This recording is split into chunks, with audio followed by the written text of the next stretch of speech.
Ahora dice otro, evacúe a zona segura. Ujú. ¿Y qué esto significa?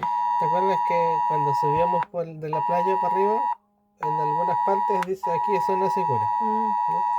Es más bajo que donde estamos nosotros. Пишут, что нужно эвакуироваться в зону Сигура.